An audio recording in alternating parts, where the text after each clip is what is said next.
زینت اختیار کرنے کے لیے، اور سب سے جو مین چیز اللہ نے قرآن کے اندر بیان فرمائی، یا بنی آدم خذوا زینتکم عند کل مسجد، کہ اے بنی آدم جب بھی تم مسجد میں جاؤ تو زینت کے ساتھ جاؤ، صاف ستھرے کپڑے پہن کر، خوشبو لگا کر، ٹوپی پہن کر، بہت سکے دستار باندھ کر، خوبصورت ہو کر مسجدوں میں آؤ۔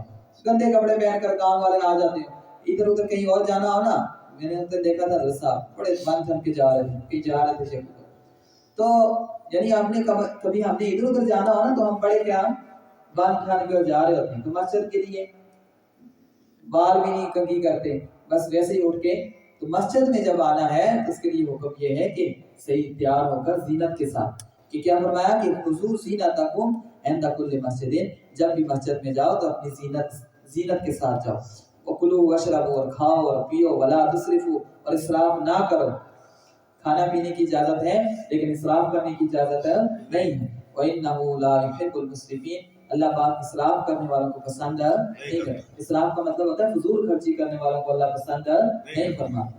اسی طرح اسی سپارے کے اندر اللہ نے صحابہ کرام کی فضائل بیان فرمائے، والذین آمنوا وعملوا الصالحات، وہ لوگ جو ایمان لائے اور اچھے اعمال کیے، لا نکلف نفسها الا وسعها، ہم کسی پر بھی اس کی طاقت سے زیادہ ان پر بوجھ نہیں ڈالتے، اولئک اصحاب الجنہ، یہی لوگ جنت والے ہیں، ہم فیہا خالدون، اور یہ اسی میں رہیں گے۔ اب یہاں پہ ایک مین بات ہے، اہم بات ہے جس میں اکثر لوگ گمراہ ہو چکے ہیں، وہ یہ بات کہ اللہ نے فرمایا وَنَزَعْنَا مَا فِي صُدُورِهِم مِّنْ غِلٍّ، کہ ان کے دلوں کے اندر جو بھی کینہ، بغض، نفرت تھی، اس کو ہم نے کھینچ کر نکال دیا۔ کیا کر دیا ہے؟ کھینچ کر نکال دیا۔ مطلب یہ کہ صحابہ کے دلوں میں کوئی نفرت، کوئی کینہ، کوئی بغض نہیں تھا۔ اب صحابہ پر الزام لگانا کہ ان کی آپس میں دشمنیاں تھی، وہ جو دشمنیاں تھی، وہ جو ان کے آپس میں اختلاف ہوئے، وہ حق کے لیے ہوئے۔ کیا تھے؟ حق کے لیے، وہ کوئی اپنی نفسی خواہش کی وجہ سے نہیں تھا۔ حضرت خاص کر حضرت امیر معاویہ رضی اللہ تعالیٰ عنہ اور مولا علی مرتضیٰ رضی اللہ تعالیٰ عنہ، ان کے درمیان جو اختلاف تھا وہ صرف اور صرف حق، ایک کا مطالبہ تھا ان میں سے حضرت امیر معاویہ رضی اللہ تعالیٰ عنہ کا کہ عثمان رضی اللہ تعالیٰ عنہ کی قاتلین کو قتل کیا جائے، ان سے بدلہ لیا جائے، اور علی مرتضیٰ رضی اللہ تعالیٰ عنہ کا اس وقت یہ تھا کہ آپ فرماتے اگر ابھی میں نے جنگ کی تو بہت سارے بے گناہ مسلمان کیا ہوں گے، شہید ہوں گے۔ بس یہ اس اختلاف کی وجہ سے آپس میں جنگ بھی ہو گئی، بیچ میں شرارتی لوگ، فسادی لوگ گھس گئے، انہوں نے جنگ بھی کروا دی، اور سارے معاملہ۔ میری بات سمجھ آ رہی ہے؟ لیکن ان کے دلوں میں کوئی کینہ بغض نہیں تھا، آپس میں نفرتیں نہیں تھی۔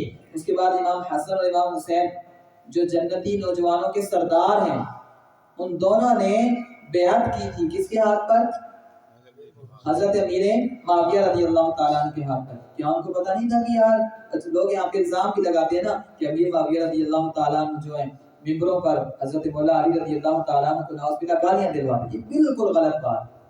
کوئی ایک بندہ لے آئے کسی کتاب میں جس کے اندر لکھی ہو کہ فلاں گالی جو انہوں نے دی، گالیاں شالیاں کوئی نہیں تھی، یہ بالکل غلط ہے، یہ بدمذہبوں نے اپنے سے یہ باتیں گڑھی ہوئی۔ ہاں اتنا ضرور تھا کہ ممبر پہ کھڑے ہو کر جو وقتی نزاع اور اختلاف تھا وہ بیان کیا جاتا تھا کہ ہمارا ان سے اختلاف اس وجہ سے، وہ ممبر پہ کھڑا ہو کے بیان کیا جاتا تھا۔ اب اس اختلاف کو لوگوں نے گالیوں کا نام دے دیا، تو لہٰذا ایسا نہیں ہے۔ آج بھی ہمارے آپس میں کتنے اختلاف ہو جاتے ہیں، جب کچھ لوگ آپس میں رہتے ہیں کسی جگہ پر تو ان کے اختلافات ضرور ہوتے ہیں، کیونکہ لوگوں کی سوچیں الگ ہیں، رائے مختلف ہیں، اور یہ اختلاف ہونا یہ اسی بات کی دلیل ہے کہ جو حق پر ہے، ٹھیک ہے نہیں؟ تو لہٰذا اور اللہ نے فرما دیا وَنَزَعْنَا مَا فِي صُدُورِهِم مِّنْ غِلٍّ، کہ اللہ نے ان کے دلوں کے اندر سے کینہ، بغض، یہ ساری چیزیں کھینچ کر نکال دی۔ اب تیری بات مانے یا اللہ کی بات مانے، بس تم خود دیکھ۔ اللہ کی بات یہ ہے کہ اس کے ان کے دلوں کے اندر کوئی بغض، کوئی کینہ نہیں تھا۔ اب تمہاری بات جو ہے وہ تم جانو اور تمہارا کام جانو۔ اسی طرح اس بارے کے اندر اللہ نے بیان فرمایا آراف۔ اچھا آراف کسے کہتے ہیں؟ جنت اور جہنم کے درمیان میں ایک پردہ ہے، ایک دیوار سی ہے، اس جگہ کو بولتے ہیں آراف۔ کچھ لوگ ایسے ہوں گے نہ جنت میں جائیں گے نہ جہنم میں جائیں گے، ان کی نیکیاں اور ان کی برائیاں برابر ہوں، ان کو آراف میں رکھا جائے گا، اور وہ جب جنت والوں کو دیکھیں گے تو کہیں گے کہ حسرت کریں گے کاش ہم جنت میں ہوتے، اور جہنم والوں کو دیکھیں گے تو کہیں گے شکر الحمدللہ ہم جہنم میں نہیں۔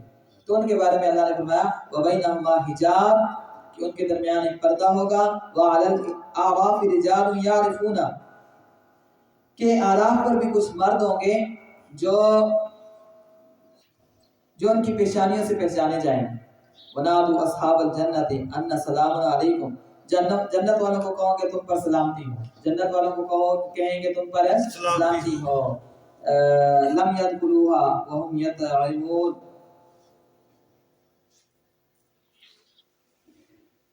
تو لہٰذا جس وقت اس طرف دیکھیں گے جہنم والوں کی طرف تو اس وقت کہیں گے اے ہمارے رب ہمیں ظالموں کے ساتھ کبھی بھی نہ کرنا، ظالموں کے ساتھ ہمیں کبھی بھی. تو آراف اسے کہتے ہیں. یہ سورت جو ہے اس سورت کا نام بھی سورہ آراف ہے. اسی طرح اللہ تعالیٰ نے اپنی قدرت کی نشانیاں بیان فرمائیں کہ رب وہ ہے جس نے 6 دنوں میں زمین و آسمان کو پیدا کیا. پھر عرش پر اس نے استوا فرمایا. رات کو لے جاتا ہے، دن کو لے آتا ہے، دن کو لے جاتا ہے، رات کو لے آتا ہے. سورج، چاند، ستارے سب کے سب اس کے حکم کے پابند ہیں. اسی کے لیے تمام بادشاہی ہے، اسی کے لیے تمام حکم ہے. برکتوں والا ہے جو کہ رب العالمین ہے. اور فرمایا دعا کے احکام بیان کر دی. ادعوا ربکم تضرعا وخفیا. اپنے رب کو عاجزی کے ساتھ اور پوشیدہ دل میں پکارو، پوشیدہ دل میں پکارو. ادھر سے علماء کرام بیان فرماتے ہیں کہ آمین کہنا یہ ایک دعا ہے. آمین کہنا کیا ہے؟ دعا ہے. امام بخاری رحمۃ اللہ علیہ فرماتے ہیں الآمین دعاء، کہ آمین کیا ہے؟ دعا ہے. بخاری شریف کے اندر موجود ہے. تو لہٰذا امام اعظم ابو حنیفہ رحمۃ اللہ علیہ فرماتے ہیں کہ جب یہ دعا ہے تو دعا کے بارے میں اللہ کا حکم یہ ہے کہ اس کو کیا کیا جائے؟ تضرعا وخفیا، اس کو آہستہ اور عاجزی کے ساتھ بولا جائے. تو لہٰذا اس وجہ سے ہم جو ہے آمین آہستہ کہتے ہیں. اسی وجہ سے ہم آمین کو کیا کہتے ہیں. اور نبی پاک صلی اللہ علیہ وسلم کا اپنا جو عمل تھا، آقا علیہ السلام بھی آہستہ کہتے تھے. بعض اوقات جو حضور نے جو آواز سے کہا وہ صرف اور صرف امت کو تعلیم دینے کے لیے کہ امت کو پتہ چلے کہ وَلَضَّالِّينَ کے بعد آمین کہنا چاہیے. جس وقت امام جو ہے آمین وَلَضَّالِّينَ کہے تو آپ اپنے دلوں کے اندر یا اپنے منہ سے آمین. یہ سنت، یہ کیا ہے؟ سنت. اس پہ ثواب بھی ہے، بہت زیادہ ثواب ہے. اور اگر کسی نے نہیں بھی کہا نماز اس کی ہو جائے گی، ٹھیک ہے. لیکن یہ کہنا چاہیے. اور حضور نے فرمایا کہ جس کی آمین، کیونکہ جس وقت امام کہتا ہے نا وَلَضَّالِّينَ تو اس وقت فرشتے بھی ہوتے ہیں وہ بھی آمین کہتے ہیں. وہ اس باروں کو رکھو، فرشتے بھی ہوتے ہیں وہ بھی آمین کہتے ہیں. تو فرمایا کہ جس کی آمین فرشتوں کی آمین کے ساتھ مل جائے. آمین جس وقت فرشتے کہہ رہے تھے اس وقت اس بندے نے بھی آمین کہی تو فرمایا کہ غفر له ما تقدم من ذنبه، اللہ اس کے سارے گناہ معاف فرما دیتا ہے. لہٰذا امام کے پیچھے ہوتے ہیں تو آہستہ سے آمین کہنا یہ بھی سنت ہے. اسی طرح اللہ نے فرمایا کہ جو گندی ناپاک زمین کے لوگ ہیں، ناپاک زمین کی پیداوار ہیں، تو ان کے بارے میں فرمایا کہ وہ بھی ناپاک ہیں. اور جو اچھی زمین کی پیداوار ہیں وہ بھی کیا ہیں؟ اچھے ہیں. ٹھیک ہے. یہ مثال دی ہے اس کے اندر کے جو اچھی زمین ہے اس کا سبزہ بھی اچھا ہوتا ہے اور جو خراب زمین ہے اس کا سبزہ بھی خراب ہوتا ہے. اسی طرح حضرت نوح علیہ السلام، قوم عاد، قوم ثمود، قوم لوط، حضرت شعیب علیہ السلام، ان تمام کا جو ہے ذکر بھی اس پارے کے اندر ہے کہ انہوں نے اللہ نے ان کو اپنی طرف سے نبی بنا کر بھیجا. ان کی قوموں نے ان کو کیا کیا؟ جھٹلایا. ان کو کیا کیا؟ جھٹلایا. تو اللہ تعالیٰ نے ان پر عذاب نازل فرمایا. وہ ساری چیزیں جو ہیں نوح علیہ السلام کی جو قوم ہے وہ تکبر کی وجہ سے اور اپنی سرکشی کی وجہ سے، اور ساتھ ساتھ وہ نعوذ باللہ حضرت نوح علیہ السلام کو بے وقوف کہتی تھی. ٹھیک ہے.